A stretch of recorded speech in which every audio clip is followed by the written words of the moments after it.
ਸਤਨਾਮ ਸ਼੍ਰੀ ਵਾਹਿਗੁਰੂ ਸਾਹਿਬ ਜੀ। ਕਿਰਪਾ ਕਰੋ ਦੀਨ ਕੇ ਦਾਤੇ, ਮੇਰਾ ਗੁਣ ਅਵਗੁਣ ਨਾ ਵਿਚਾਰੋ ਕੋਈ। ਮਾਟੀ ਕਾ ਕਿਆ ਧੋਪੈ ਸੁਆਮੀ, ਮਾਨਸ ਕੀ ਗਤ ਏਹੀ। ਮਾਟੀ ਕਾ ਕਿਆ ਧੋਪੈ ਸੁਆਮੀ, ਮਾਨਸ ਕੀ ਗਤ ਏਹੀ। ਪਰਮ ਸਤਿਕਾਰਯੋਗ ਸਾਹਿਬ ਸਤਿਗੁਰੂ ਸ੍ਰੀ ਗੁਰੂ ਗ੍ਰੰਥ ਸਾਹਿਬ ਜੀ, ਤਿਨਾਂ ਦੀ ਹਜ਼ੂਰੀ ਦੇ ਅੰਦਰ ਸੁਭਾਏਮਾਨ ਸਤਸੰਗੀ ਜਨੋ ਵਡਭਾਗੇ ਹਾਂ। ਸਤਿਗੁਰੂ ਜੀ ਦੀ ਮੁਬਾਰਕ ਗੋਦ ਅੰਦਰ ਬੈਠ ਕੇ ਇਤਿਹਾਸ ਨੂੰ ਵਿਚਾਰਨ ਦਾ ਸੁਭਾਗ ਸਮਾਂ ਪ੍ਰਾਪਤ ਹੋਇਆ ਹੈ। ਸੋ ਕੱਲ੍ਹ ਆਪਾਂ ਇਤਿਹਾਸ ਦੀ ਵਿਚਾਰ ਕੀਤੀ ਸੀ। ਬਾਬਾ ਬੰਦਾ ਸਿੰਘ ਬਹਾਦਰ ਗੁਰੂ ਦਾ ਥਾਪੜਾ ਪ੍ਰਾਪਤ ਕਰਕੇ ਪੰਜਾਬ ਵੱਲ ਆਉਂਦਾ ਹੈ।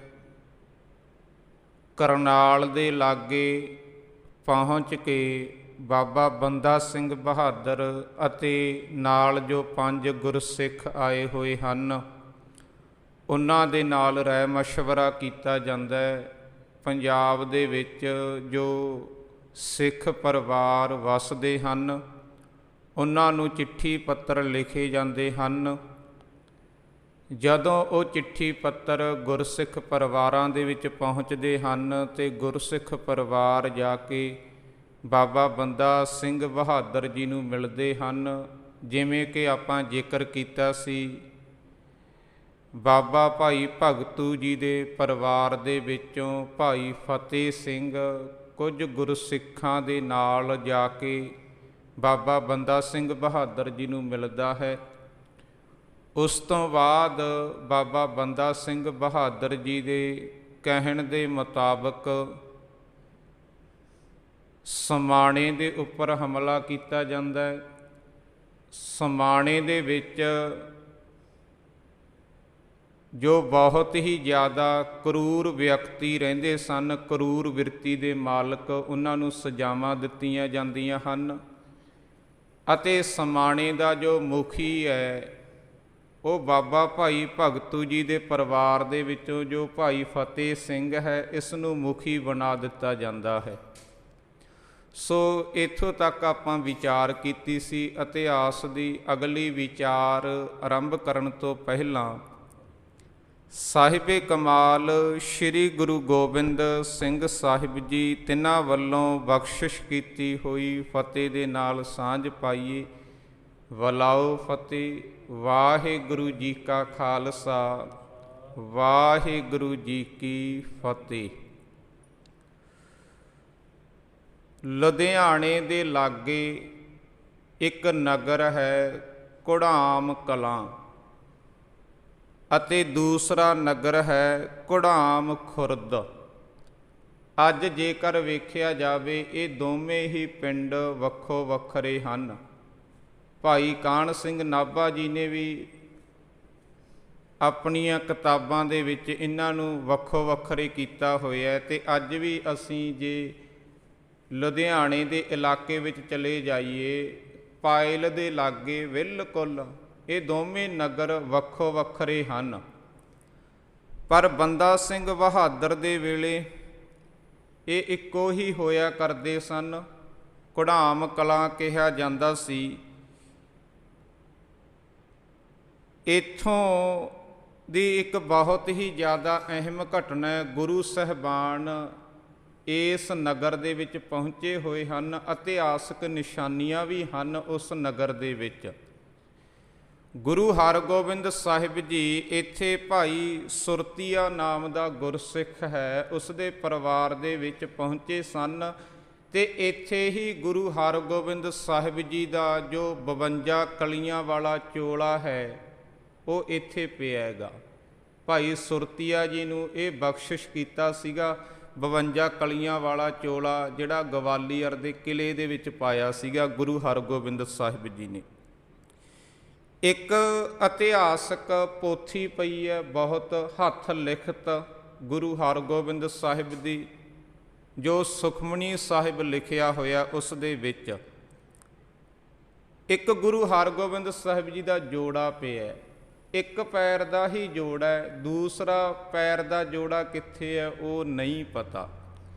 ਸੋ ਇਹ ਇਤਿਹਾਸਕ ਨਿਸ਼ਾਨੀਆਂ ਜਿਹੜੀਆਂ ਇਸ ਨਗਰ ਦੇ ਵਿੱਚ ਪਈਆਂ ਹਨ, ਇਹ ਭਾਈ ਸੁਰਤੀਆ ਜੀ ਦੇ ਕੋਲ ਗੁਰੂ ਸਾਹਿਬਾਨ ਪਹੁੰਚੇ ਸਨ ਤੇ ਉਹਨਾਂ ਨੂੰ ਇਹ ਨਿਸ਼ਾਨੀਆਂ ਬਖਸ਼ਿਸ਼ ਕੀਤੀਆਂ ਸਨ।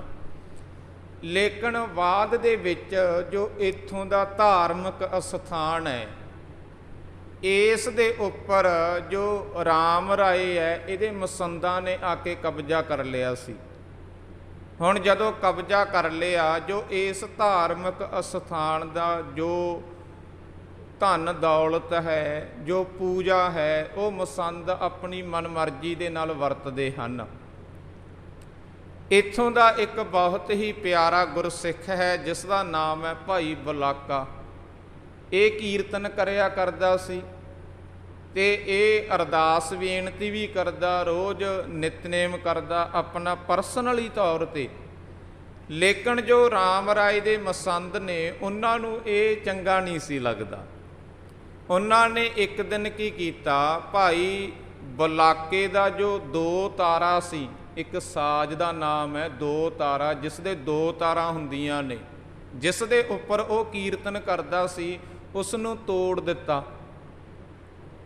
ਉਹ ਇਸ ਦੇ ਨਾਲ ਜੋ ਕਿ ਬੁਰਾ ਵਿਵਹਾਰ ਕੀਤਾ ਗਿਆ ਰਾਮ ਰਾਏ ਦੇ ਮਸੰਦਾਂ ਦੇ ਵੱਲੋਂ, ਤੇ ਇਹ ਭਾਈ ਬਲਾਕਾ ਜਿਹੜਾ ਬੰਦਾ ਸਿੰਘ ਬਹਾਦਰ ਨੂੰ ਮਿਲਿਆ ਤੇ ਜਾ ਕੇ ਸਾਰੀ ਘਟਨਾ ਦੱਸੀ ਵੀ ਇਸ ਤਰ੍ਹਾਂ ਦਾ ਉਹ ਵਿਵਹਾਰ ਕਰਦੇ ਹੈ, ਇਸ ਤਰ੍ਹਾਂ ਧਾਰਮਿਕ ਅਸਥਾਨ ਦਾ ਜੋ ਧਨ ਦੌਲਤ ਹੈ ਉਹ ਆਪਣੀ ਮਨਮਰਜ਼ੀ ਦੇ ਨਾਲ ਵਰਤਦੇ ਹਨ ਤੇ ਗੁਰਸਿੱਖਾਂ ਦੇ ਨਾਲ ਉਹ ਨਫ਼ਰਤ ਕਰਦੇ ਹੈ। ਮੇਰੇ ਨਾਲ ਵੀ ਬੁਰਾ ਵਿਵਹਾਰ ਕੀਤਾ।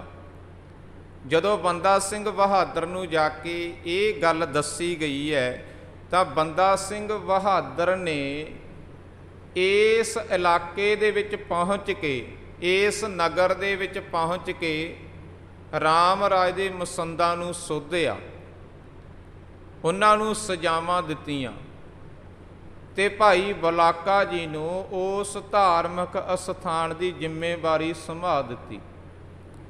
ਇਹ ਲੁਧਿਆਣੇ ਦੇ ਇਲਾਕੇ ਹੈ, ਬਹੁਤ ਹੀ ਨਜ਼ਦੀਕ ਹੈ। ਜੇਕਰ ਅਸੀਂ ਜਾਈਏ ਤਾਂ ਉੱਥੇ ਅੱਜ ਵੀ ਅਸੀਂ ਜਾ ਕੇ ਇਹ ਨਿਸ਼ਾਨੀਆਂ ਜਿਹੜੀਆਂ ਉਹਨਾਂ ਦੇ ਦਰਸ਼ਨ ਕਰ ਸਕਦੇ ਹਾਂ। ਸੋ ਇਸ ਤਰੀਕੇ ਦੇ ਨਾਲ ਵੱਖ-ਵੱਖ ਜਗ੍ਹਾ ਤੇ ਜੋ ਬਾਬਾ ਬੰਦਾ ਸਿੰਘ ਬਹਾਦਰ ਹੈ ਉਹ ਹਮਲਾ ਕਰਦੇ ਹਨ ਤੇ ਉਸ ਇਲਾਕੇ ਨੂੰ ਆਪਣੇ ਅਧੀਨ ਕਰ ਲੈਂਦੇ ਹਨ। ਉੱਥੇ ਆਪਣੇ ਵੱਲੋਂ ਕੋਈ ਨਾ ਕੋਈ ਮੁਖੀ ਥਾਪ ਦਿੱਤਾ ਜਾਂਦਾ ਹੈ। ਹੁਣ ਬਾਬਾ ਬੰਦਾ ਸਿੰਘ ਬਹਾਦਰ ਰਹਿ ਤਾਂ ਰਹੇ ਹਨ ਉੱਥੇ ਹੀ ਕਰਨਾਲ ਦੇ ਇਲਾਕੇ, ਤੇ ਉੱਥੋਂ ਜੇਕਰ ਵੇਖਿਆ ਜਾਵੇ ਕੈਂਥਲ, ਸੋਨੀਪਤ ਤੇ ਇੱਕ ਕੁੰਚਪੁਰਾ, ਜਿੱਥੋਂ ਦਾ ਰਹਿਣ ਵਾਲਾ ਵਜੀਦ ਖਾਨ ਹੈ, ਉਹ ਨੇੜੇ ਨੇੜੇ ਹੀ ਇਲਾਕੇ ਹਨ, ਨੇੜੇ ਨੇੜੇ ਹਨ ਇਹ ਸਾਰੇ ਹੀ ਸ਼ਹਿਰ। ਤੇ ਕੈਂਥਲ ਦੇ ਵਿੱਚ ਇੱਕ ਬਹੁਤ ਹੀ ਜ਼ਾਲਮ ਹਾਕਮ ਹੈ। ਵੈਸੇ ਉਹ ਸੰਬੰਧ ਰੱਖਦਾ ਸਨਾਤਨ ਮਤ ਦੇ ਨਾਲ, ਇੱਕ ਹਿੰਦੂ ਹਾਕਮ ਹੈ, ਪਰ ਉਸਨੇ ਮੁਗਲਾਂ ਦੀ ਗੁਲਾਮੀ ਨੂੰ ਕਬੂਲ ਕੀਤਾ ਹੋਇਆ। ਬਹੁਤ ਹੀ ਜ਼ਿਆਦਾ ਉਂਝ ਆਪਣੇ ਆਪ ਨੂੰ ਸਨਾਤਨ ਮਤ ਦਾ ਪੈਰੋਕਾਰ ਅਖਵਾਉਂਦਾ ਹੈ, ਲੇਕਿਨ ਮੁਗਲਾਂ ਦੀ ਗੁਲਾਮੀ ਅਪਣਾਈ ਹੋਈ ਹੈ, ਕਬੂਲ ਕੀਤੀ ਹੋਈ ਹੈ ਤੇ ਆਪਣੇ ਵੱਲੋਂ ਪ੍ਰਜਾ ਤੇ ਬਹੁਤ ਜ਼ਿਆਦਾ ਜ਼ੁਲਮ ਕਰਦਾ ਹੈ। ਬੰਦਾ ਸਿੰਘ ਬਹਾਦਰ ਨੂੰ ਜਦੋਂ ਇਸ ਗੱਲ ਦਾ ਪਤਾ ਲੱਗਦਾ ਹੈ, ਕੈਂਥਲ ਤੇ ਹਮਲਾ ਕੀਤਾ ਜਾਂਦਾ ਹੈ, ਕੈਂਥਲ ਨੂੰ ਜਿੱਤਿਆ ਜਾਂਦਾ ਹੈ, ਇਹ ਥੋੜ੍ਹਾ ਜਿਹਾ ਸਮਾਂ ਮੁਕਾਬਲਾ ਕਰਦਾ ਲੇਕਿਨ ਹਾਰ ਜਾਂਦਾ ਹੈ। ਤੇ ਇਹ ਜੋ ਹਿੰਦੂ ਹਾਕਮ ਹੈ, ਜਦੋਂ ਇਸ ਦਾ ਸਾਹਮਣਾ ਬੰਦਾ ਸਿੰਘ ਬਹਾਦਰ ਦੇ ਨਾਲ ਹੁੰਦਾ ਹੈ, ਬਾਬਾ ਬੰਦਾ ਸਿੰਘ ਬਹਾਦਰ ਇਸ ਨੂੰ ਗੱਲ ਸਮਝਾਉਂਦਾ ਵੀ ਅਸੀਂ ਕੋਈ ਜ਼ਮੀਨ ਤੇ ਕਬਜ਼ਾ ਕਰਨ ਨਹੀਂ ਆਏ ਇੱਥੇ। ਅਸਲ ਦੇ ਵਿੱਚ ਜਿਹੜਾ ਤੇਰੇ ਵੱਲੋਂ ਦੁਰਵਿਵਹਾਰ ਕੀਤਾ ਜਾਂਦਾ ਨਾ ਆਮ ਪ੍ਰਜਾ ਦੇ ਨਾਲ, ਉਹ ਸਹਿਆ ਨਹੀਂ ਜਾ ਸਕਦਾ। ਤੂੰ ਆਪਣੇ ਵੱਲੋਂ ਇਸੇ ਇਲਾਕੇ ਦਾ ਹਾਕਮ ਬਣਿਆ ਰਹਿ, ਸਾਨੂੰ ਕੋਈ ਇਤਰਾਜ਼ ਨਹੀਂ, ਲੇਕਿਨ ਤੇਰੇ ਇਲਾਕੇ ਦੇ ਵਿੱਚ ਕਿਸੇ ਵੀ ਵਿਅਕਤੀ ਤੇ ਜ਼ੁਲਮ ਨਹੀਂ ਹੋਣਾ ਚਾਹੀਦਾ, ਅਨਿਆਂ ਨਹੀਂ ਹੋਣਾ ਚਾਹੀਦਾ। ਬਾਬਾ ਬੰਦਾ ਸਿੰਘ ਬਹਾਦਰ ਨੇ ਕੈਂਥਲ ਨੂੰ ਜਿੱਤਿਆ ਜ਼ਰੂਰ, ਲੇਕਿਨ ਉੱਥੋਂ ਦਾ ਮੁਖੀ ਜਿਹੜਾ ਪਹਿਲਾਂ ਹੀ ਹੈ, ਜੋ ਇੱਕ ਸਨਾਤਨ ਮਤ ਦੇ ਨਾਲ ਸੰਬੰਧ ਰੱਖਦਾ, ਉਸੇ ਨੂੰ ਹੀ ਦੁਬਾਰੇ ਹਾਕਮ ਬਣਾਇਆ ਗਿਆ ਤੇ ਉਸ ਨੂੰ ਸਮਝਾਇਆ ਗਿਆ ਵੀ ਜੇਕਰ ਇਸੇ ਤਰ੍ਹਾਂ ਤੂੰ ਜ਼ੁਲਮ ਕਰਦਾ ਰਿਹਾ ਫਿਰ ਅਸੀਂ ਤੈਨੂੰ ਬਦਲ ਦਿਆਂਗੇ, ਫਿਰ ਤੇਰਾ ਇਲਾਕਾ ਆਪਣੇ ਅਧੀਨ ਕਰ ਲਵਾਂਗੇ, ਲੇਕਿਨ ਹੁਣ ਸਾਡਾ ਕੋਈ ਇਰਾਦਾ ਤੇਰੀ ਜ਼ਮੀਨ ਨੱਪਣ ਦਾ ਨਹੀਂ ਜਾਂ ਤੈਨੂੰ ਅਹੁਦੇ ਤੋਂ ਪਰਾਂ ਕਰਨ ਦਾ ਨਹੀਂ ਹੈ। ਇੱਕ ਮੈਂ ਬੇਨਤੀ ਕਰ ਦੇਵਾਂ ਰੁਕ ਕੇ, ਸੰਸਾਰ ਦੇ ਵਿੱਚ ਜ਼ਿਆਦਾਤਰ ਜਿੰਨੀਆਂ ਵੀ ਜੰਗਾਂ ਹੁੰਦੀਆਂ ਨੇ ਨਾ, ਉਹਨਾਂ ਦੇ ਤਿੰਨ ਹੀ ਕਾਰਨ ਹੁੰਦੇ ਹੈ, ਜਰ, ਜੋਰੂ ਤੇ ਜ਼ਮੀਨ। ਜਾਂ ਤਾਂ ਜੰਗ ਕੀਤੀ ਜਾਂਦੀ ਹੈ ਧਨ ਦੌਲਤ ਦੇ ਲਈ, ਕਿਸੇ ਨੂੰ ਲੁੱਟਣ ਦੇ ਲਈ, ਜਾਂ ਜੰਗ ਕੀਤੀ ਜਾਂਦੀ ਹੈ ਜ਼ਮੀਨ ਤੇ ਕਬਜ਼ਾ ਕਰਨ ਦੇ ਲਈ, ਤੇ ਜਾਂ ਤੀਸਰੀ ਜੰਗ ਹੁੰਦੀ ਹੈ। ਤੀਸਰਾ ਕਾਰਨ ਕੀ ਹੁੰਦਾ ਜੰਗ ਦਾ? ਇੱਕ ਔਰਤ ਹੁੰਦੀ ਹੈ, ਔਰਤ ਦੇ ਲਈ ਬਹੁਤ ਜ਼ਿਆਦਾ ਜੰਗਾਂ ਹੋਈਆਂ। ਪਰ ਸਿੱਖ ਇਤਿਹਾਸ ਨੂੰ ਪੜ੍ਹ ਕੇ ਵੇਖਣਾ, ਇਹ ਇੱਕ ਵਿਲੱਖਣਤਾ ਹੈ ਸਿੱਖ ਇਤਿਹਾਸ ਦੇ ਵਿੱਚ।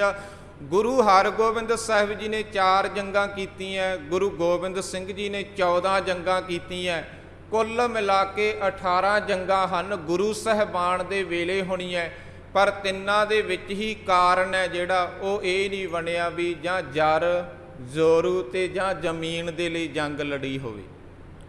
ਤੇ ਗੁਰੂ ਸਾਹਿਬਾਨ ਦੀ ਬਾਣੀ ਦੇ ਵਿੱਚ ਸੂਰਮਾ ਉਸ ਮਨੁੱਖ ਨੂੰ ਨਹੀਂ ਕਹਿਆ ਗਿਆ ਜਿਹੜਾ ਕਿਸੇ ਦੇ ਧਨ ਦੌਲਤ ਨੂੰ ਹੜੱਪਣ ਦੇ ਲਈ ਜੰਗ ਕਰਦਾ ਜਾਂ ਕਿਸੇ ਬੇਗਾਨੇ ਇਲਾਕੇ ਨੂੰ ਆਪਣੇ ਕਬਜ਼ੇ ਹੇਠਾਂ ਕਰਨ ਦੇ ਲਈ ਜੰਗ ਕਰਦਾ ਜਾਂ ਕਿਸੇ ਔਰਤ ਦੇ ਲਈ। ਉਸ ਇਨਸਾਨ ਨੂੰ ਗੁਰਬਾਣੀ ਦੇ ਵਿੱਚ ਸੂਰਮਾ ਨਹੀਂ ਲਿਖਿਆ ਗਿਆ, ਗੁਰਬਾਣੀ ਦੇ ਵਿੱਚ ਸੂਰਮਾ ਉਸ ਮਨੁੱਖ ਨੂੰ ਲਿਖਿਆ ਗਿਆ, ਸੂਰਾ ਸੋ ਪਹਿਚਾਨੀਐ ਜੋ ਲੜੈ ਦੀਨ ਕੇ ਹੇਤ, ਪੁਰਜਾ ਪੁਰਜਾ ਕੱਟ ਮਰੇ ਕਬਹੂ ਨਾ ਛਾੜੈ ਖੇਤ। ਬਾਬਾ ਬੰਦਾ ਸਿੰਘ ਬਹਾਦਰ ਜੀ ਨੇ ਇਸ ਨੂੰ ਸਮਝਾਇਆ ਵੀ ਤੈਨੂੰ ਜੋ ਵਿਵਹਾਰ ਹੈ ਨਾ ਲੋਕਾਂ ਦੇ ਨਾਲ, ਉਹ ਬਹੁਤ ਨਿਮਰਤਾ ਵਾਲਾ ਕਰਨਾ ਚਾਹੀਦਾ, ਨਾ ਕਿ ਕਿਸੇ ਤੇ ਜ਼ੁਲਮ ਢਾਉਣੇ ਚਾਹੀਦੇ ਹਨ। ਤੇ ਇਸੇ ਨੂੰ ਹੀ ਕੈਂਥਲ ਦਾ ਦੁਬਾਰੇ ਹਾਕਮ ਬਣਾ ਦਿੱਤਾ ਗਿਆ। ਇਸ ਤੋਂ ਬਾਅਦ ਜੋ ਇੱਥੇ ਨੇੜੇ ਇੱਕ ਹੋਰ ਕਸਬਾ ਠਸਕਾ, ਉੱਥੋਂ ਦਾ ਜਿਹੜਾ ਜਾਫਰ ਬੇਗ ਸੀਗਾ ਹਾਕਮ, ਉਹ ਤਾਂ ਬਹੁਤ ਹੀ ਜ਼ਿਆਦਾ ਡਰ ਗਿਆ ਸੀਗਾ ਬੰਦਾ ਸਿੰਘ ਬਹਾਦਰ ਤੋਂ। ਜਦੋਂ ਪਤਾ ਲੱਗਿਆ ਵੀ ਬਾਬਾ ਬੰਦਾ ਸਿੰਘ ਬਹਾਦਰ ਜਿਹੜੇ ਪਾਸੇ ਵੀ ਜਾਂਦੇ ਹਨ, ਜਿਸ ਇਲਾਕੇ ਤੇ ਹਮਲਾ ਕਰਦੇ ਹਨ, ਉਸ ਨੂੰ ਜਿੱਤ ਲੈਂਦੇ ਹਨ, ਤੇ ਇਹ ਪਹਿਲਾਂ ਹੀ ਬਹੁਤ ਡਰ ਗਿਆ। ਇਸ ਨੇ ਕੀ ਕੀਤਾ, ਆਪਣੇ ਮੂੰਹ ਦੇ ਵਿੱਚ ਘਾਹ ਦੇ ਕੁਝ ਤੀਲੇ ਪਾ ਕੇ ਬੰਦਾ ਸਿੰਘ ਬਹਾਦਰ ਦੇ ਅੱਗੇ ਪੇਸ਼ ਹੋਇਆ। ਇਹ ਹਾਰ ਕਬੂਲਣ ਦਾ ਇੱਕ ਤਰੀਕਾ ਸੀ ਪੁਰਾਣੇ ਸਮੇਂ ਦੇ ਵਿੱਚ, ਵੀ ਜਾਂ ਤਾਂ ਸਫੈਦ ਚਿੱਟੇ ਰੰਗ ਦਾ ਝੰਡਾ ਲਹਿਰਾ ਦਿਓ ਵੀ ਅਸੀਂ ਤੁਹਾਡੀ ਗੁਲਾਮੀ ਕਬੂਲ ਕਰ ਲਈ ਹੈ, ਅਸੀਂ ਹਾਰ ਮੰਨ ਲਈ ਹੈ, ਜਾਂ ਆਪਣੀ ਬੋਦੀ ਪਕੜ ਕੇ ਜਿਸ ਦੇ ਨਾਲ ਤੁਹਾਡੀ ਜੰਗ ਹੋ ਰਹੀ ਹੈ ਉਸ ਦੇ ਅੱਗੇ ਪੇਸ਼ ਹੋ ਜਾਵੋ। ਇੱਥੋਂ ਵੀ ਸਮਝਿਆ ਜਾਂਦਾ ਸੀ ਵੀ ਅਸੀਂ ਤੁਹਾਡੀ ਅਧੀਨਗੀ ਕਬੂਲ ਕਰ ਲਈ ਹੈ। ਤੇ ਜਾਂ ਆਪਣੇ ਮੂੰਹ ਦੇ ਵਿੱਚ ਘਾਹ ਦੇ ਤੀਲੇ ਪਾ ਕੇ ਸਾਹਮਣੇ ਪੇਸ਼ ਹੋ ਜਾਵੋ, ਤੇ ਇਸ ਤੋਂ ਇਹ ਅੰਦਾਜ਼ਾ ਲਾਇਆ ਜਾਵੇਗਾ ਕਿ ਗੁਲਾਮੀ ਕਬੂਲ ਕਰ ਲਈ ਹੈ। ਇਸ ਗੱਲ ਨੂੰ ਮੂੰਹ ਦੇ ਵਿੱਚ ਪਾਏ ਹੋਏ ਤੀਲੇ ਪ੍ਰਗਟ ਕਰਨਗੇ। ਇਹਦਾ ਮਤਲਬ ਇਹ ਹੈ ਵੀ ਮੈਂ ਤਾਂ ਤੁਹਾਡਾ ਗਊ ਜਾਇਆ, ਮੈਨੂੰ ਭਾਵੇਂ ਮਾਫ ਕਰ ਦਿਓ, ਭਾਵੇਂ ਸਜ਼ਾ ਦੇ ਦਿਓ, ਮੈਂ ਹਥਿਆਰ ਸੁੱਟ ਦਿੱਤੇ ਹਨ ਅਤੇ ਤੁਹਾਡੀ ਅਧੀਨਗੀ ਕਬੂਲ ਕਰ ਲਈ ਹੈ। ਇਸ ਜਾਫਰ ਵੇਗ ਨੇ ਮੂੰਹ ਦੇ ਵਿੱਚ ਤੀਲੇ ਪਾ ਕੇ ਬੰਦਾ ਸਿੰਘ ਬਹਾਦਰ ਦੇ ਅੱਗੇ ਪੇਸ਼ ਹੋਇਆ ਤੇ ਬਾਬਾ ਬੰਦਾ ਸਿੰਘ ਬਹਾਦਰ ਦੀ ਅਧੀਨਗੀ ਨੂੰ ਕਬੂਲ ਕੀਤਾ। ਬਾਬਾ ਬੰਦਾ ਸਿੰਘ ਬਹਾਦਰ ਜੀ ਨੇ ਇੱਥੇ ਨਾਲ ਦੇ ਹੀ ਇਲਾਕੇ ਆ ਜਿਹੜੇ ਸੋਨੀਪਤ, ਉਸ ਨੂੰ ਵੀ ਜਿੱਤ ਲਿਆ ਗਿਆ। ਹੁਣ ਇੱਥੇ ਨੇੜੇ ਹੀ ਨਗਰ ਹੈ ਕੁੰਚਪੁਰਾ। ਕੁੰਚਪੁਰੇ ਦਾ ਰਹਿਣ ਵਾਲਾ ਵਜੀਦ ਖਾਨ, ਜਿਹੜਾ ਸਰਹਿੰਦ ਦਾ ਨਵਾਬ ਹੈ, ਸੂਬੇਦਾਰ ਹੈ। ਤੇ ਬੰਦਾ ਸਿੰਘ ਬਹਾਦਰ ਦੀਆਂ ਫੌਜਾਂ ਦੇ ਵਿੱਚ ਵਜੀਦ ਖਾਨ ਨੇ ਇੱਕ ਆਪਣੇ ਜਾਸੂਸ ਨੂੰ ਸਿੱਖ ਬਣਾ ਕੇ ਭੇਜਿਆ ਹੋਇਆ ਵੀ ਤਾਂ ਕਿ ਉਹ ਬੰਦਾ ਸਿੰਘ ਬਹਾਦਰ ਦੇ ਬਾਰੇ ਖਬਰ ਦਿੰਦਾ ਰਹੇ ਵੀ ਉਹਨਾਂ ਨੇ ਕਿੱਥੇ ਹਮਲਾ ਕਰਨਾ ਹੈ, ਕਿੰਨੇ ਕੁ ਉਹਨਾਂ ਕੋਲੇ ਹਥਿਆਰ ਹੈ, ਕਿੰਨੇ ਕੁ ਗੁਰਸਿੱਖ ਹਨ, ਕਿੰਨੀਆਂ ਕੁ ਫੌਜਾਂ ਹਨ, ਵੀ ਸਾਰੀ ਜੋ ਖਬਰ ਹੈ ਉਹ ਜਾਸੂਸ ਹੈ ਵਜੀਦ ਖਾਨ ਤੱਕ ਪਹੁੰਚਾਉਂਦਾ ਰਹੇ। ਵਜੀਦ ਖਾਨ ਨੇ ਆਪਣੇ ਵੱਲੋਂ ਇੱਕ ਬੰਦਾ ਗੁਰਸਿੱਖੀ ਦੇ ਭੇਖ ਦੇ ਵਿੱਚ ਬਾਬਾ ਬੰਦਾ ਸਿੰਘ ਬਹਾਦਰ ਦੀਆਂ ਫੌਜਾਂ ਦੇ ਵਿੱਚ ਭੇਜ ਦਿੱਤਾ ਹੈ। ਹੁਣ ਜਦੋਂ ਉਹ ਜਾਸੂਸ ਫੜਿਆ ਗਿਆ ਨਾ, ਗੁਰਸਿੱਖਾਂ ਦੇ ਵੱਲੋਂ ਪਤਾ ਲੱਗ ਗਿਆ, ਉਸ ਨੂੰ ਬੰਦਾ ਸਿੰਘ ਬਹਾਦਰ ਦੇ ਅੱਗੇ ਪੇਸ਼ ਕਰ ਦਿੱਤਾ ਗਿਆ। ਵੈਸੇ ਜੇਕਰ ਵੇਖਿਆ ਜਾਵੇ ਨਾ, ਕਿਸੇ ਵੀ ਕੰਟਰੀ ਦੇ ਅੰਦਰ, ਕਿਸੇ ਵੀ ਦੇਸ਼ ਦੇ ਅੰਦਰ ਜਦੋਂ ਦੂਸਰੇ ਦੇਸ਼ ਦਾ ਜਾਸੂਸ ਫੜਿਆ ਜਾਂਦਾ ਹੈ, ਉਹਦੀ ਬਹੁਤ ਬੁਰੀ ਹਾਲਤ ਕੀਤੀ ਜਾਂਦੀ ਆ, ਬਹੁਤ ਜ਼ਿਆਦਾ ਤਸੀਹੇ ਦਿੱਤੇ ਜਾਂਦੇ ਹਨ। ਉਸ ਤੋਂ ਪੁੱਛਿਆ ਜਾਂਦਾ ਹੈ ਵੀ ਜੇਕਰ ਉਸ ਨੂੰ ਇੱਧਰ ਦੀ ਜਾਣਕਾਰੀ ਹੈ ਨਾ, ਤਾਂ ਆਪਦੇ ਦੇਸ਼ ਦੀ ਵੀ ਬਹੁਤ ਜਾਣਕਾਰੀ ਹੁੰਦੀ ਹੈ। ਉਹ ਜਾਣਕਾਰੀ ਪ੍ਰਾਪਤ ਕਰਨ ਦੇ ਲਈ ਬਹੁਤ ਜ਼ਿਆਦਾ ਤਸੀਹੇ ਦਿੱਤੇ ਜਾਂਦੇ ਆ ਜਾਸੂਸ ਨੂੰ, ਬਹੁਤ ਹੀ ਭਿਆਨਕ ਤਸੀਹੇ ਦਿੱਤੇ ਜਾਂਦੇ ਹਨ। ਅੱਜ ਦੇ ਸਮੇਂ ਵਿੱਚ ਵੀ ਜਦੋਂ ਕੋਈ ਜਾਸੂਸ ਫੜਿਆ ਜਾਂਦਾ, ਉਸ ਨੂੰ ਪੁੱਛਿਆ ਜਾਂਦਾ ਉਸ ਦੇ ਦੇਸ਼ ਦੇ ਬਾਰੇ ਵੀ ਤੂੰ ਜਿੰਨੀ ਜਾਣਕਾਰੀ ਤੇਰੇ ਕੋਲ ਹੈ ਨਾ ਆਪਣੇ ਦੇਸ਼ ਬਾਰੇ, ਉੱਥੋਂ ਦੇ ਸਿਸਟਮ ਦੇ ਬਾਰੇ, ਉਹ ਸਾਰੀ ਜਾਣਕਾਰੀ ਸਾਨੂੰ ਦੇ। ਇਸ ਦੇ ਲਈ ਤਸੀਹੇ ਦਿੱਤੇ ਜਾਂਦੇ ਹੈ। ਹੁਣ ਜਦੋਂ ਇਹ ਜਾਸੂਸ ਫੜਿਆ ਗਿਆ ਨਾ, ਬੰਦਾ ਸਿੰਘ ਬਹਾਦਰ ਦੇ ਸਾਹਮਣੇ ਪੇਸ਼ ਕੀਤਾ ਗਿਆ, ਇਹ ਬਹੁਤ ਜ਼ਿਆਦਾ ਡਰਿਆ ਹੋਇਆ ਵੀ ਹੁਣ ਮੈਨੂੰ ਤਸੀਹੇ ਦਿੱਤੇ ਜਾਣਗੇ, ਮੈਥੋਂ ਬਹੁਤ ਜ਼ਿਆਦਾ ਕੁਝ ਪੁੱਛਿਆ ਜਾਣਾ। ਪਰ ਬੰਦਾ ਸਿੰਘ ਬਹਾਦਰ ਨੇ ਇਸ ਨੂੰ ਇੱਕ ਗੱਲ ਕਹੀ ਵੀ ਅਸੀਂ ਨਾ ਤੇਰੇ ਨਾਲ ਕੋਈ ਬੁਰਾ ਵਿਵਹਾਰ ਨਹੀਂ ਕਰਾਂਗੇ, ਕੋਈ ਤੈਨੂੰ ਤਸੀਹੇ ਨਹੀਂ ਦਿੱਤੇ ਜਾਣੇ, ਕੋਈ ਤੇਰੇ ਤੋਂ ਵਜੀਦ ਖਾਨ ਦੇ ਬਾਰੇ ਜਾਣਕਾਰੀ ਹਾਸਲ ਨਹੀਂ ਕੀਤੀ ਜਾਣੀ। ਤੈਨੂੰ ਅਸੀਂ ਇੱਕ ਸ਼ਰਤ ਤੇ ਰਿਹਾ ਕਰ ਸਕਦੇ ਹਾਂ, ਆਜ਼ਾਦ ਕਰ ਸਕਦੇ ਹਾਂ। ਉਹ ਸ਼ਰਤ ਕਿਹੜੀ ਹੈ ਵੀ ਅਸੀਂ ਇੱਕ ਪੱਤਰ ਲਿਖਦੇ ਹਾਂ, ਚਿੱਠੀ ਲਿਖਦੇ ਹਾਂ, ਜਿਹੜੀ ਤੂੰ ਜਾ ਕੇ ਵਜੀਦ ਖਾਨ ਨੂੰ ਦੇ ਦੇਣੀ ਹੈ। ਸਾਡਾ ਇੰਨਾ ਕੰਮ ਕਰ ਦੇ, ਅਸੀਂ ਤੈਨੂੰ ਆਜ਼ਾਦ ਕਰ ਦਿੰਨੇ ਆ। ਹੁਣ ਜਾਸੂਸ ਦੇ ਲਈ ਆਪਣੀ ਜਾਨ ਬਚਾਉਣ ਦੇ ਲਈ ਆਹ ਤਾਂ ਬਹੁਤ ਛੋਟਾ ਕੰਮ ਹੈ ਨਾ, ਵੀ ਇੱਕ ਪੱਤਰ ਲਿਜਾ ਕੇ ਵਜੀਦ ਖਾਨ ਨੂੰ ਦੇਣਾ ਉਹਦੇ ਹੱਥ। ਬਾਬਾ ਬੰਦਾ ਸਿੰਘ ਬਹਾਦਰ ਜੀ ਦੀ ਸ਼ਰਤ ਨੂੰ ਮੰਨਿਆ ਗਿਆ। ਬਾਬਾ ਬੰਦਾ ਸਿੰਘ ਬਹਾਦਰ ਨੇ ਚਿੱਠੀ ਲਿਖੀ, ਪੱਤਰ ਲਿਖਿਆ ਤੇ ਉਸ ਜਾਸੂਸ ਨੂੰ ਫੜਾ ਦਿੱਤਾ ਤੇ ਉਸ ਜਾਸੂਸ ਨੇ ਸਰਹਿੰਦ ਵਿਖੇ ਆ ਕੇ ਵਜੀਦ ਖਾਨ ਨੂੰ ਉਹ ਪੱਤਰ ਫੜਾ ਦਿੱਤਾ ਤੇ ਨਾਲ ਗੱਲ ਇਹ ਕਹੀ ਵੀ ਉੱਥੇ ਮੈਨੂੰ ਗੁਰਸਿੱਖਾਂ ਨੇ ਪਹਿਚਾਣ ਲਿਆ ਸੀ, ਮੈਨੂੰ ਗ੍ਰਿਫਤਾਰ ਕਰ ਲਿਆ ਸੀ। ਬੰਦਾ ਸਿੰਘ ਬਹਾਦਰ ਨੇ ਮੈਨੂੰ ਇਸ ਸ਼ਰਤ ਤੇ ਛੱਡਿਆ ਵੀ ਜੋ ਮੈਂ ਤੁਹਾਨੂੰ ਪੱਤਰ ਫੜਾ ਰਿਹਾ ਇਹ ਬੰਦਾ ਸਿੰਘ ਬਹਾਦਰ ਵੱਲੋਂ ਲਿਖਿਆ ਗਿਆ ਤੇ ਇਹ ਤੁਹਾਡੇ ਤੱਕ ਪਹੁੰਚਾਉਣਾ ਸੀ, ਇਸੇ ਸ਼ਰਤ ਤੇ ਮੈਨੂੰ ਰਿਹਾ ਕੀਤਾ ਗਿਆ। ਜਦੋਂ ਵਜੀਦ ਖਾਨ ਨੇ ਬੰਦਾ ਸਿੰਘ ਬਹਾਦਰ ਵੱਲੋਂ ਲਿਖੀ ਹੋਈ ਚਿੱਠੀ ਨੂੰ ਪੜ੍ਹਿਆ ਤਾਂ ਉਸ ਦੇ ਵਿੱਚ ਲਿਖਿਆ ਗਿਆ ਸੀ ਵੀ ਵਜੀਦ ਖਾਨ, ਜਿਹੜੇ ਤੇਰੇ ਕੰਨਾਂ ਨੇ ਮਾਤਾ ਗੁਜਰ ਕੌਰ ਦੀ ਚੀਕ ਨਹੀਂ ਨਾ ਸੁਣੀ, ਜਿਹੜੇ ਕੰਨਾਂ ਨੇ ਸਾਹਿਬਜ਼ਾਦਿਆਂ ਦੀ ਚੀਕ ਨਹੀਂ ਸੁਣੀ, ਜਾਂ ਤੇਰੀਆਂ ਜੋ ਮਤਸਵੀ ਅੱਖਾਂ ਨੇ ਜਿਨ੍ਹਾਂ ਨੇ ਇੰਨੇ ਭਿਆਨਕ ਤਸੀਹੇ ਵੇਖੇ, ਤੇਰੇ ਹੁਕਮ ਤੇ ਸਾਹਿਬਜ਼ਾਦਿਆਂ ਨੂੰ ਨੀਹਾਂ ਦੇ ਵਿੱਚ ਚਿਣਿਆ ਗਿਆ, ਇਹ ਸਾਰੇ ਹਾਲਾਤ ਤੇਰੀਆਂ ਅੱਖਾਂ ਨੇ ਵੇਖੇ, ਪਰ ਤੇਰੇ ਮਨ ਵਿੱਚ ਦਇਆ ਨਹੀਂ ਨਾ ਪੈਦਾ ਹੋਈ। ਤੂੰ ਬਹੁਤ ਵੱਡੇ ਵੱਡੇ ਜਿਹੜੇ ਇਹ ਗੁਨਾਹ ਕੀਤੇ ਐ, ਆਉਣ ਵਾਲੇ ਸਮੇਂ ਦੇ ਵਿੱਚ ਇਹਨਾਂ ਗੁਨਾਹਾਂ ਦੀ ਤੈਨੂੰ ਸਜ਼ਾ ਦਿੱਤੀ ਜਾਵੇਗੀ। ਮੈਂ ਗੁਰੂ ਗੋਬਿੰਦ ਸਿੰਘ ਜੀ ਦਾ ਥਾਪੜਾ ਲੈ ਕੇ ਪਹੁੰਚ ਰਿਹਾ ਹਾਂ ਬਹੁਤ ਹੀ ਛੇਤੀ। ਇਸ ਤਰ੍ਹਾਂ ਦੇ ਜੋ ਸ਼ਬਦਾਵਲੀ ਹੈ, ਸ਼ਬਦ ਹੈ, ਉਸ ਪੱਤਰ ਦੇ ਵਿੱਚ ਲਿਖੇ ਗਏ ਹੈ। ਵਜੀਦ ਖਾਨ ਨੂੰ ਅਗਾਹ ਕੀਤਾ ਗਿਆ ਵੀ ਅਸੀਂ ਬਹੁਤ ਛੇਤੀ ਆ ਰਹੇ ਹਾਂ ਤੇਰੇ ਕੋਲ। ਹੁਣ ਵਜੀਦ ਖਾਨ ਹੈ ਨਾ ਜਿਹੜਾ, ਉਹ ਬਹੁਤ ਜ਼ਿਆਦਾ ਹੰਕਾਰੀ ਹੈ। ਉਹਦੇ ਉੱਪਰ ਇਸ ਪੱਤਰ ਦਾ ਕੋਈ ਅਸਰ ਨਹੀਂ ਹੋ ਰਿਹਾ। ਉਸ ਨੂੰ ਪਤਾ ਹੈ ਵੀ ਮੈਂ ਬਹੁਤ ਹੀ ਮਜ਼ਬੂਤ ਕਿਲੇ ਦੇ ਵਿੱਚ ਬੈਠਾ ਹੋਇਆ ਹੈ, ਤੇ ਇੱਕ ਬੰਦਾ ਸਿੰਘ ਬਹਾਦਰ ਜਿਹੜਾ 24-25 ਸਾਲ ਮਾਲਾ ਫੇਰਦਾ ਰਿਹਾ ਹੈ, ਵੈਰਾਗੀ ਸਾਧੂ ਰਿਹਾ ਹੈ, ਤੇ ਉਹ ਕੁਝ ਕੁ ਹਥਿਆਰ ਲੈ ਕੇ ਤੇ ਕੁਝ ਕੁ ਫੌਜ ਦੇ ਬੰਦੇ ਲੈ ਕੇ ਮੈਨੂੰ ਧਮਕੀ ਦੇ ਰਿਹਾ ਹੈ, ਮੈਨੂੰ ਸਜ਼ਾ ਦੇਣ ਦੀ ਗੱਲ ਕਰ ਰਿਹਾ ਹੈ। ਉਹ ਮੇਰਾ ਕੀ ਵਿਗਾੜ ਲਵੇਗਾ? ਮੇਰੇ ਕੋਲ ਬਹੁਤ ਵੱਡੀ ਤਾਕਤ ਹੈ। ਉਹਦੇ ਉੱਪਰ ਇਸ ਗੱਲ ਦਾ ਕੋਈ ਅਸਰ ਨਹੀਂ ਹੋਇਆ। ਤੇ ਬੰਦਾ ਸਿੰਘ ਬਹਾਦਰ ਨੇ ਇੱਕ ਪੱਤਰ ਦੇ ਵਿੱਚ ਹੋਰ ਜ਼ਿਕਰ ਕੀਤਾ ਸੀ ਵੀ ਅਸੀਂ ਤੇਰੇ ਤੇ ਹਮਲਾ ਕਰਨ ਤੋਂ ਪਹਿਲਾਂ ਨਾ, ਜਿਹੜੇ ਇਲਾਕੇ ਦੇ ਵਿੱਚ ਤੂੰ ਪੈਦਾ ਹੋਇਆ, ਜਿੱਥੇ ਇਹ ਪਾਪ ਦੀ ਜੜ ਲੱਗੀ ਹੈ, ਅਸੀਂ ਤੇਰੇ ਇਲਾਕੇ ਨੂੰ ਜਿੱਤਣ ਜਾ ਰਹੇ ਹਾਂ, ਕੁੰਚਪੁਰੇ ਨੂੰ। ਜੇਕਰ ਤੂੰ ਇਸ ਹਮਲੇ ਨੂੰ ਰੋਕ ਸਕਦਾ ਤੇ ਰੋਕ ਲੈ। ਸਾਡਾ ਜਿਹੜਾ ਅਗਲਾ ਹਮਲਾ ਹੈ ਨਾ, ਤੇਰੇ ਤੇ ਹਮਲਾ ਕਰਨ ਤੋਂ ਪਹਿਲਾਂ ਤੇਰੇ ਇਲਾਕੇ ਤੇ ਹਮਲਾ ਹੈਗਾ। ਹੁਣ ਵਜੀਦ ਖਾਨ ਨੇ ਆਪਣੇ ਵੱਲੋਂ ਕੀ ਕੀਤਾ ਵੀ ਥੋੜੀ ਬਹੁਤੀ ਫੌਜ ਇਕੱਠੀ ਕੀਤੀ ਹੈ, ਕੁਝ ਜਰਨੈਲ ਇਕੱਠੇ ਕੀਤੇ ਹੈ, ਕੁੰਚਪੁਰੇ ਦੇ ਇਲਾਕੇ ਦੇ ਵਿੱਚ ਭੇਜੇ ਗਏ ਵੀ ਬੰਦਾ ਸਿੰਘ ਬਹਾਦਰ ਦਾ ਮੁਕਾਬਲਾ ਕਰਨਗੇ।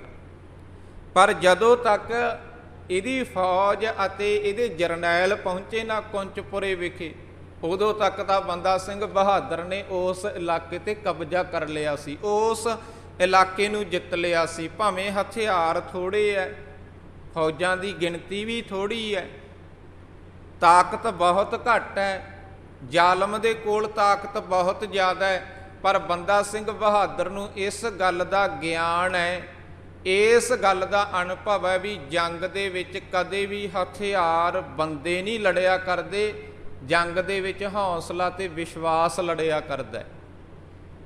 ਜੇਕਰ ਮਨੁੱਖ ਦੇ ਅੰਦਰ ਹੌਸਲਾ ਨਹੀਂ ਤੇ ਆਪਣੇ ਗੁਰੂ ਤੇ ਵਿਸ਼ਵਾਸ ਨਹੀਂ ਜਾਂ ਆਪਣੇ ਆਪ ਤੇ ਵਿਸ਼ਵਾਸ ਨਹੀਂ, ਫਿਰ ਹਥਿਆਰ ਕਿੰਨੇ ਵੀ ਚੰਗੇ ਕਿਉਂ ਨਾ ਹੋਣ, ਮਨੁੱਖ ਸਰੀਰਕ ਬਲ ਕਰਕੇ ਵੀ ਕਿੰਨਾ ਤਕੜਾ ਕਿਉਂ ਨਾ ਹੋਵੇ, ਨਾਲ ਫੌਜਾਂ ਵੀ ਉਹਨਾਂ ਦੀ ਗਿਣਤੀ ਵੀ ਜ਼ਿਆਦਾ ਕਿਉਂ ਨਾ ਹੋਵੇ, ਮਨੁੱਖ ਜੰਗ ਹਾਰ ਜਾਂਦਾ ਹੈ। ਪਰ ਬੰਦਾ ਸਿੰਘ ਬਹਾਦਰ ਨੂੰ ਪਤਾ ਹੈ ਵੀ ਮੈਨੂੰ ਗੁਰੂ ਸਾਹਿਬਾਨ ਨੇ ਥਾਪੜਾ ਦੇ ਕੇ ਭੇਜਿਆ ਹੋਇਆ ਤੇ ਮੈਨੂੰ ਇਹ ਗੱਲ ਸਮਝਾਈ ਹੈ ਵੀ ਗੁਰੂ ਨੂੰ ਯਾਦ ਕਰਕੇ ਜਿਹੜੇ ਪਾਸੇ ਵੀ ਤੂੰ ਕਦਮ ਪੁੱਟੇਗਾ ਸਫਲਤਾ ਤੇਰੀ ਚਰਨ ਚੁੰਮੇਗੀ।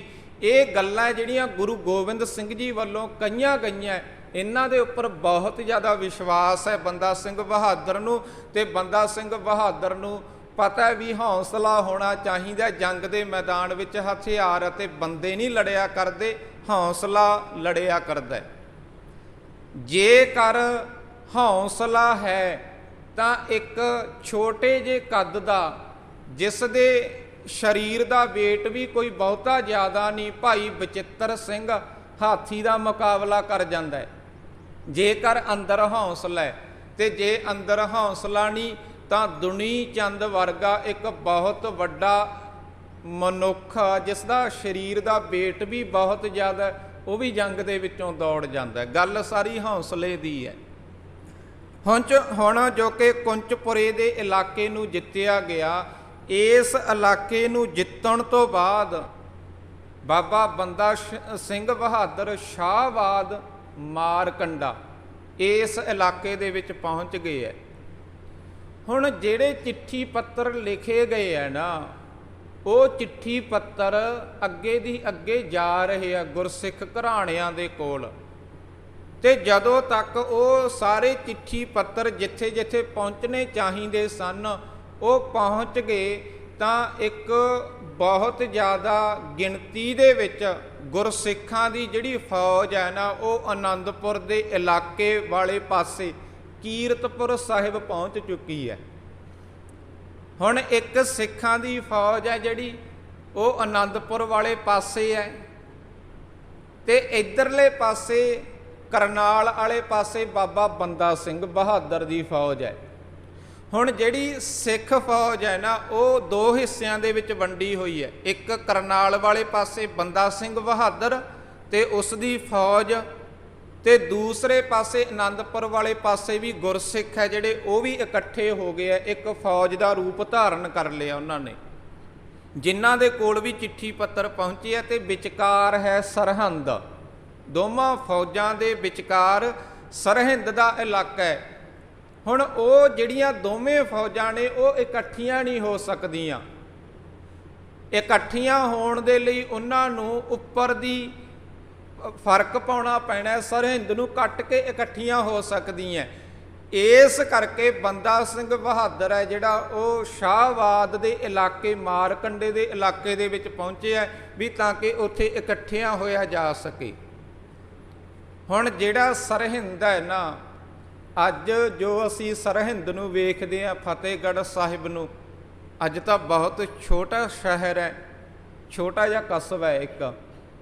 ਤੇ ਜੇ ਅੱਜ ਆਪਾਂ ਇਤਿਹਾਸ ਨੂੰ ਵਿਚਾਰ ਕੇ ਅੱਜ ਅਸੀਂ ਸੋਚੀਏ ਵੀ ਬੰਦਾ ਸਿੰਘ ਬਹਾਦਰ ਨੇ ਇਸ ਇਲਾਕੇ ਨੂੰ ਜਿੱਤਿਆ, ਤੇ ਸਾਨੂੰ ਇੰਝ ਮਹਿਸੂਸ ਹੋਵੇਗਾ ਵੀ ਇਹ ਜਿੱਤਣਾ ਕਿੰਨਾ ਕੁ ਔਖੀ ਗੱਲ ਸੀ। ਛੋਟਾ ਜਿਹਾ ਤਾਂ ਕਸਬਾ ਹੈ, ਛੋਟਾ ਜਿਹਾ ਸ਼ਹਿਰ ਹੈ। ਪਰ ਜਦੋਂ ਬੰਦਾ ਸਿੰਘ ਬਹਾਦਰ ਦਾ ਟਾਈਮ ਹੈ ਨਾ, ਜਦੋਂ ਦੀ ਇਹ ਘਟਨਾ ਹੈ, ਉਦੋਂ ਸਰਹਿੰਦ ਹੈ ਜਿਹੜਾ ਉਹ ਬਹੁਤ ਵੱਡਾ ਸ਼ਹਿਰ ਹੈਗਾ, ਹਿੰਦੁਸਤਾਨ ਦੀ ਰਾਜਧਾਨੀ ਹੈ ਉਹ। ਅੱਜ ਇੰਡੀਆ ਦੀ ਰਾਜਧਾਨੀ ਕਿਹੜਾ ਸ਼ਹਿਰ ਹੈ? ਦਿੱਲੀ ਹੈ। ਦਿੱਲੀ ਸ਼ਹਿਰ ਕਿੰਨਾ ਵੱਡਾ ਹੈ ਅੱਜ ਦੇ ਸਮੇਂ ਦੇ ਵਿੱਚ। ਤੇ ਜਦੋਂ ਬੰਦਾ ਸਿੰਘ ਬਹਾਦਰ ਦਾ ਟਾਈਮ ਹੈ ਗੁਰੂ ਸਾਹਿਬਾਨ ਦਾ, ਉਦੋਂ ਸਰਹਿੰਦ ਇਸ ਦੇਸ਼ ਦੀ ਰਾਜਧਾਨੀ ਹੈ। ਸਰਹਿੰਦ ਕਿਹਾ ਜਾਂਦਾ ਹਿੰਦ ਦੇ ਸਿਰ ਨੂੰ, ਵਿਦਵਾਨਾਂ ਨੇ ਅਰਥ ਕੀਤੇ ਹੈ ਹਿੰਦ ਦਾ ਸਿਰ, ਸਰਹਿੰਦ।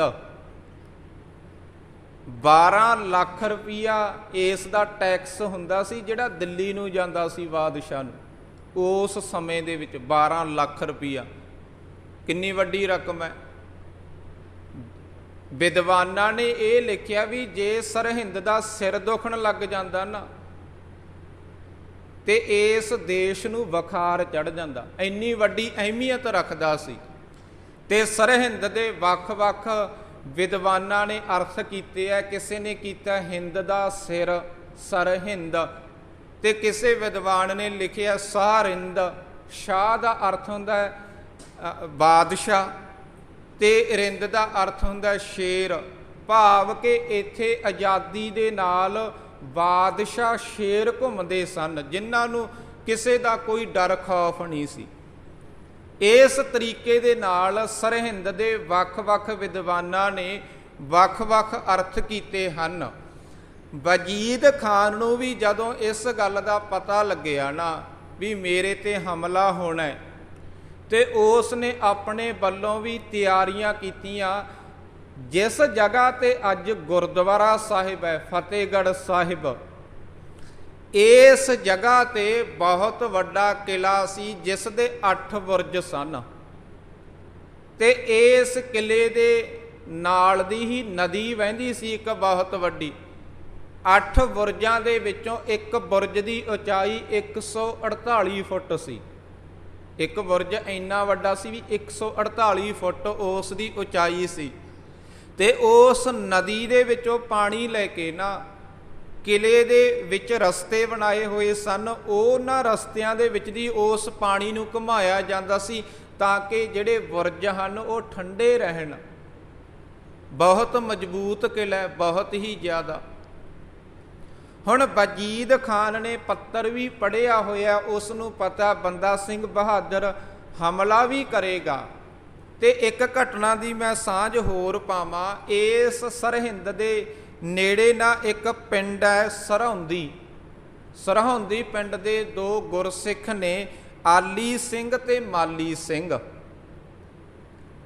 ਇਹ ਵਜੀਦ ਖਾਨ ਦੇ ਸਰਹਿੰਦ ਵਿਖੇ ਇੱਥੇ ਨੌਕਰੀ ਕਰਦੇ ਆ, ਜੌਬ ਕਰਦੇ ਆ, ਹੈਗੇ ਇਹ ਗੁਰਸਿੱਖ ਹਨ ਪਰ ਉੱਥੇ ਇਹ ਨੌਕਰੀ ਕਰ ਰਹੇ ਹੈ। ਵਜੀਦ ਖਾਨ ਬਹੁਤ ਜ਼ਿਆਦਾ ਗੁੱਸੇ ਦੇ ਵਿੱਚ ਹੈ, ਬੰਦਾ ਸਿੰਘ ਬਹਾਦਰ ਤੋਂ ਖਫਾ ਹੈ। ਉਹਨੇ ਇੱਕ ਦਿਨ ਆਲੀ ਸਿੰਘ ਤੇ ਮਾਲੀ ਸਿੰਘ ਨੂੰ ਆਪਣੇ ਦਰਬਾਰ ਦੇ ਵਿੱਚ ਬੁਲਾਇਆ ਤੇ ਉਹਨਾਂ ਨੂੰ ਕਹਿਣ ਲੱਗਿਆ ਵੀ ਬੰਦਾ ਸਿੰਘ ਬਹਾਦਰ ਨੇ ਨਾ ਇੱਕ ਧਮਕੀ ਭਰਿਆ ਮੈਨੂੰ ਪੱਤਰ ਲਿਖ ਕੇ ਭੇਜਿਆ ਵੀ ਅਸੀਂ ਤੁਹਾਡੇ ਤੇ ਹਮਲਾ ਕਰਾਂਗੇ। ਹੁਣ ਆਲੀ ਸਿੰਘ ਤੇ ਮਾਲੀ ਸਿੰਘ ਗੁਰਸਿੱਖ ਨੇ, ਇਸ ਕਰਕੇ ਵਜੀਦ ਖਾਨ ਉਹਨਾਂ ਨੂੰ ਗੱਲ ਸੁਣਾ ਰਹੇ ਹੈ, ਉਹਨਾਂ ਨੂੰ ਕਹਿ ਰਹੇ ਹੈ ਗੁੱਸੇ ਦੇ ਵਿੱਚ, ਕਹਿੰਦਾ ਇੱਕ ਬੰਦਾ ਸਿੰਘ ਬਹਾਦਰ ਹੈ, ਉਹਨੇ ਧਮਕੀ ਭਰਿਆ ਪੱਤਰ ਭੇਜਿਆ ਮੇਰੇ ਵੱਲ ਕਿ ਮੈਂ ਤੁਹਾਡੇ ਤੇ ਹਮਲਾ ਕਰਾਂਗਾ, ਪਰ ਮੈਂ ਤੁਹਾਨੂੰ ਦੱਸਣਾ ਚਾਹੁੰਦਾ ਵੀ ਉਹ ਇੱਕ ਆਮ ਵਿਅਕਤੀ ਜਿਹੜਾ 24-25 ਸਾਲ ਡੇਰਿਆਂ ਦੇ ਵਿੱਚ ਰਿਹਾ, ਮਾਲਾ ਫੇਰਦਾ ਰਿਹਾ, ਬੈਰਾਗ ਦੀ ਅਵਸਥਾ ਨੂੰ ਧਾਰਨ ਕਰਕੇ ਰੱਖਿਆ। ਮੈਂ ਦੱਸਣਾ ਚਾਹੁੰਦਾ ਤੁਹਾਨੂੰ ਵੀ ਜਿਹੜਾ ਤੁਹਾਡਾ ਗੁਰੂ ਸੀਗਾ, ਗੁਰੂ ਗੋਬਿੰਦ ਸਿੰਘ, ਅਸੀਂ ਉਹਦੇ ਪਰਿਵਾਰ ਨੂੰ ਸ਼ਹੀਦ ਕਰ ਦਿੱਤਾ ਹੈ। ਉਹਨੂੰ ਇੰਨਾ ਡਰਾਇਆ ਤੇ ਧਮਕਾਇਆ ਵੀ ਉਹ ਨੰਦੇੜ ਵੱਲ ਦੌੜ ਗਿਆ ਤੇ ਅੱਜ ਤੱਕ ਵਾਪਸ ਨਹੀਂ ਆਇਆ। ਤੇ ਇਹ ਬੰਦਾ ਸਿੰਘ ਬਹਾਦਰ ਜਿਹੜਾ ਨੰਦੇੜ ਵੱਲ ਤੋਂ ਆਇਆ ਗੁਰੂ ਦੇ ਕਹਿਣ ਤੇ, ਇਹ ਸਾਡਾ ਕੀ ਮੁਕਾਬਲਾ ਕਰੇਗਾ। ਮੈਂ ਤੁਹਾਨੂੰ ਦੱਸਣਾ ਚਾਹਣਾ ਵੀ ਬੰਦਾ ਸਿੰਘ ਬਹਾਦਰ ਜਿੱਦੇ ਸਾਡੇ ਹੱਥ ਲੱਗ ਗਿਆ ਨਾ, ਮੈਂ ਉਹਦੇ ਤਣ ਦੀਆਂ ਹੱਡੀਆਂ ਨੂੰ ਸਰਹਿੰਦ ਦੀਆਂ ਗਲੀਆਂ ਦੇ ਵਿੱਚ ਖਿਲਾਰ ਦੇਣਾ। ਇਸ ਤਰ੍ਹਾਂ ਦੇ ਜਿਹੜੇ ਵਚਨ ਹੈ ਨਾ, ਉਹ ਵਜੀਦ ਖਾਨ ਨੇ ਆਲੀ ਸਿੰਘ ਤੇ ਮਾਲੀ ਸਿੰਘ ਨੂੰ ਕਹੇ। ਆਲੀ ਸਿੰਘ ਤੇ ਮਾਲੀ ਸਿੰਘ ਨੇ ਜਵਾਬ ਦਿੱਤਾ ਗੁਰੂ ਨੂੰ ਹਾਜ਼ਰ ਨਾਜ਼ਰ ਸਮਝ ਕੇ ਕਿ ਵਜੀਦ ਖਾਨ, ਸਾਨੂੰ ਬਹੁਤ ਸਮਾਂ ਹੋ ਗਿਆ ਤੇਰੇ ਕੋਲ ਨੌਕਰੀ ਕਰਦਿਆਂ ਨੂੰ, ਤੇ ਤੂੰ ਵੱਖ-ਵੱਖ ਸਮੇਂ ਤੇ ਬਹੁਤ ਹੀ ਭੱਦੀ ਸ਼ਬਦਾਵਲੀ ਹੈ ਜਿਹੜੀ ਸਾਡੇ ਸਾਹਮਣੇ ਵਰਤੀ ਹੈ, ਸਾਨੂੰ ਇੱਕ ਤਰ੍ਹਾਂ ਦੇ ਮਿਹਣੇ ਦਿੱਤੇ ਹੈ, ਅਸੀਂ ਬਰਦਾਸ਼ਤ ਕੀਤੇ ਹਨ। ਤੂੰ ਸਾਨੂੰ ਕੁਝ ਕਹਿ ਲਾ, ਕੋਈ ਇਤਰਾਜ਼ ਨਹੀਂ, ਅਸੀਂ ਸਹਿਣ ਕਰ ਜਾਵਾਂਗੇ। ਬੰਦਾ ਸਿੰਘ ਬਹਾਦਰ ਨੂੰ ਜੋ ਕੁਝ ਕਹਿਣਾ ਉਹ ਵੀ ਅਸੀਂ ਬਰਦਾਸ਼ਤ ਕਰ ਲਾਂਗੇ, ਕਿਉਂਕਿ ਉਹ ਵੀ ਇੱਕ ਗੁਰੂ ਦਾ ਸਿੱਖ ਹੈ, ਪਰ ਸਾਡੇ ਗੁਰੂ ਦੇ ਬਾਰੇ ਇਸ ਤਰ੍ਹਾਂ ਦੀ ਸ਼ਬਦਾਵਲੀ ਨਹੀਂ ਤੈਨੂੰ ਵਰਤਣੀ ਚਾਹੀਦੀ। ਇੱਕ ਗੱਲ ਯਾਦ ਰੱਖੀ, ਜੇਕਰ ਗੁਰੂ ਨੇ ਥਾਪੜਾ ਦੇ ਕੇ ਬੰਦਾ ਸਿੰਘ ਬਹਾਦਰ ਨੂੰ ਪੰਜਾਬ ਦੇ ਵਿੱਚ ਭੇਜਿਆ ਨਾ, ਤੇ ਆਉਣ ਵਾਲੇ ਸਮੇਂ ਦੇ ਉੱਪਰ ਉਹ ਤੇਰੇ ਤੇ ਹਮਲਾ ਵੀ ਕਰੇਗਾ ਤੇ ਤੈਨੂੰ ਤੇਰੇ ਗੁਨਾਹਾਂ ਦੀ ਸਜ਼ਾ ਵੀ ਦੇਵੇਗਾ, ਇਹ ਗੱਲ ਯਾਦ ਰੱਖੀ। ਹੁਣ ਜਦੋਂ ਮਾਲੀ ਸਿੰਘ ਤੇ ਆਲੀ ਸਿੰਘ ਨੇ ਇਹ ਗੱਲਾਂ ਕਹਿ ਦਿੱਤੀਆਂ, ਹੁਣ ਜਿਹੜਾ ਕੋਈ ਵੀ ਹਾਕਮ ਹੁੰਦਾ ਹੈ ਨਾ, ਉਹ ਆਪਣੀ ਹਾਰ ਨੂੰ ਸੁਣਨਾ ਨਹੀਂ ਚਾਹੁੰਦਾ ਹੁੰਦਾ। ਇਹ ਵੀ ਜ਼ਿਕਰ ਆਉਂਦਾ ਹੈ ਵੀ ਜਦੋਂ ਹਿਟਲਰ ਨੇ ਜੰਗ ਕੀਤੀ ਹੈ ਨਾ, ਜਦੋਂ ਉਸ ਦੇ ਜਰਨੈਲ ਉਸ ਨੂੰ ਆ ਕੇ ਕਹਿੰਦੇ ਆ ਵੀ ਆਪਾਂ ਫਲਾਣੇ ਇਲਾਕੇ ਦੇ ਵਿੱਚ ਹਾਰ ਰਹੇ ਹਾਂ, ਉੱਥੇ ਜਿੱਤ ਪ੍ਰਾਪਤ ਨਹੀਂ ਹੋਣੀ, ਤਾਂ ਹਿਟਲਰ ਨੇ ਇਹ ਗੱਲ ਕਹਿ ਦਿੱਤੀ ਸੀਗੀ ਆਪਣੇ ਸਲਾਹਕਾਰਾਂ ਨੂੰ ਵੀ ਮੈਨੂੰ ਆ ਕੇ ਇਹ ਨਹੀਂ ਕਹਿਣਾ ਵੀ ਤੁਸੀਂ ਫਲਾਣੇ ਇਲਾਕੇ ਵਿੱਚੋਂ ਹਾਰ ਰਹੇ ਹੋ, ਮੈਨੂੰ ਇਹ ਦੱਸਣਾ ਵੀ ਫਲਾਣੇ ਇਲਾਕੇ ਵਿੱਚ ਆਪਾਂ ਜਿੱਤ ਰਹੇ ਹਾਂ। ਹਿਟਲਰ ਦਾ ਹਾਰਨ ਦਾ ਇੱਕ ਕਾਰਨ ਇਹ ਵੀ ਹੈ ਵੀ ਉਹ ਹਾਰ ਨੂੰ ਸੁਣਨੀ ਨਹੀਂ ਸੀ ਚਾਹੁੰਦਾ। ਕੋਈ ਵੀ ਹਾਕਮ ਹੁੰਦਾ ਹੈ ਨਾ ਜੋ ਰਾਜ ਕਰ ਰਿਹਾ ਹੈ, ਉਹ ਆਪਣੇ ਰਾਜ ਨੂੰ ਢਹਿੰਦਿਆਂ ਹੋਇਆਂ ਜਾਂ ਉਸ ਦੀ ਹਾਰ ਨੂੰ ਬਰਦਾਸ਼ਤ ਨਹੀਂ ਕਰ ਸਕਦਾ। ਤੇ ਜਦੋਂ ਵਜੀਦ ਖਾਨ ਦੇ ਸਾਹਮਣੇ ਖਲੋ ਕੇ ਆਲੀ ਸਿੰਘ ਤੇ ਮਾਲੀ ਸਿੰਘ ਨੇ ਇਹ ਗੱਲਾਂ ਕਹਿ ਦਿੱਤੀਆਂ ਉਹਦੇ ਮੂੰਹ ਦੇ ਉੱਪਰ, ਉਸ ਦੇ ਸਾਹਮਣੇ ਤੇ ਵਜੀਦ ਖਾਨ ਨੂੰ ਬਹੁਤ ਗੁੱਸਾ ਆਇਆ ਤੇ ਦੋਵੇਂ ਗੁਰਸਿੱਖਾਂ ਨੂੰ ਜੇਲ੍ਹ ਦੇ ਵਿੱਚ ਬੰਦ ਕਰਵਾ ਦਿੱਤਾ, ਬੇੜੀਆਂ ਲਾ ਦਿੱਤੀਆਂ। ਹੁਣ ਇਹ ਦੋਵੇਂ ਗੁਰਸਿੱਖ ਹੈ ਜਿਹੜੇ ਜੇਲ੍ਹ ਦੇ ਵਿੱਚ ਹੈ, ਅਰਦਾਸ ਕਰਦੇ ਆ ਗੁਰੂ ਦੇ ਅੱਗੇ ਵੀ ਸੱਚੇ ਪਾਤਸ਼ਾਹ ਮਿਹਰ ਕਰ, ਕਿਰਪਾ ਕਰ, ਕੋਈ ਇਸ ਤਰ੍ਹਾਂ ਦਾ ਵਰਤਾਰਾ ਵਰਤੇ ਕਿ ਅਸੀਂ ਇਸ ਜੇਲ੍ਹ ਦੇ ਵਿੱਚੋਂ ਆਜ਼ਾਦ ਹੋ ਜਾਈਏ, ਬੰਦਾ ਸਿੰਘ ਬਹਾਦਰ ਦੀਆਂ ਫੌਜਾਂ ਦੇ ਵਿੱਚ ਜਾ ਕੇ ਰਲ ਜਾਈਏ, ਅਸੀਂ ਇੱਥੇ ਕੈਦੀਆਂ ਦੀ ਮੌਤ ਨਹੀਂ ਮਰਨਾ ਚਾਹੁੰਦੇ। ਸਾਡੀ ਸੋਚ ਇਹ ਆ ਵੀ ਅਸੀਂ ਜੰਗ ਦੇ ਮੈਦਾਨ ਦੇ ਵਿੱਚ ਬਹਾਦਰੀ ਦੇ ਨਾਲ ਸ਼ਹੀਦ ਹੋਈਏ। ਗੁਰੂ ਦੇ ਅੱਗੇ ਇਸ ਤਰ੍ਹਾਂ ਦੀ ਅਰਦਾਸ ਬੇਨਤੀ ਕਰਦੇ ਹੈ। ਕੁਝ ਸਮੇਂ ਬਾਅਦ ਇਹ ਵੇੜੀਆਂ ਤੋਂ ਆਜ਼ਾਦ ਹੋ ਗਏ ਤੇ ਇਹਨਾਂ ਨੇ ਜੇਲ੍ਹ ਦੇ ਵਿੱਚੋਂ ਸੁਰੰਗ ਪੁੱਟੀ ਤੇ ਆਜ਼ਾਦ ਹੋ ਕੇ ਇਹ ਬੰਦਾ ਸਿੰਘ ਬਹਾਦਰ ਦੀਆਂ ਫੌਜਾਂ ਦੇ ਵਿੱਚ ਰਲ ਗਏ। ਬੰਦਾ ਸਿੰਘ ਬਹਾਦਰ ਦੇ ਕੋਲ ਜਾ ਕੇ ਵਜੀਦ ਖਾਨ ਦੇ ਬਾਰੇ ਜੋ ਵੀ ਜਾਣਕਾਰੀ ਹੈ ਨਾ, ਉਹ ਸਾਰੀ ਜਾਣਕਾਰੀ ਇਹ ਦੱਸਦੇ ਆ ਵੀ ਕਿਸ ਤਰ੍ਹਾਂ ਦਾ ਉਹਦਾ ਕਿਲ੍ਹਾ ਹੈਗਾ, ਕਿੰਨੇ ਕੁ ਉਸ ਦੇ ਕੋਲ ਹਥਿਆਰ ਹੈ, ਕਿੰਨੀਆਂ ਕੁ ਫੌਜਾਂ ਨੇ, ਵਜੀਦ ਖਾਨ ਅੰਦਰੋਂ ਕਿੰਨਾ ਕੁ ਡਰਿਆ ਹੋਇਆ ਹੈ। ਇਹ ਸਾਰੇ ਹਾਲਾਤਾਂ ਦੇ ਬਾਰੇ ਜਾ ਕੇ ਆਲੀ ਸਿੰਘ ਤੇ ਮਾਲੀ ਸਿੰਘ ਬੰਦਾ ਸਿੰਘ ਬਹਾਦਰ ਨੂੰ ਜਾਣਕਾਰੀ ਦਿੰਦੇ ਹਨ। ਅਗਲੇ ਇਤਿਹਾਸ ਦੀ ਵਿਚਾਰ ਆਪਾਂ ਕੱਲ੍ਹ ਨੂੰ ਕਰਾਂਗੇ। ਦੀ ਸਮਾਪਤੀ ਹੈ। ਆਪ ਸਰਬੱਤ ਸੰਗਤਾਂ ਦਾ ਗੁਰਦੁਆਰਾ ਸਾਹਿਬ ਆਉਣ 'ਤੇ ਬਹੁਤ ਬਹੁਤ ਧੰਨਵਾਦ ਜੀ। ਹੋਈਆਂ ਭੁੱਲਾਂ ਦੀ ਖਿਮਾ ਬਖਸ਼ਣੀ।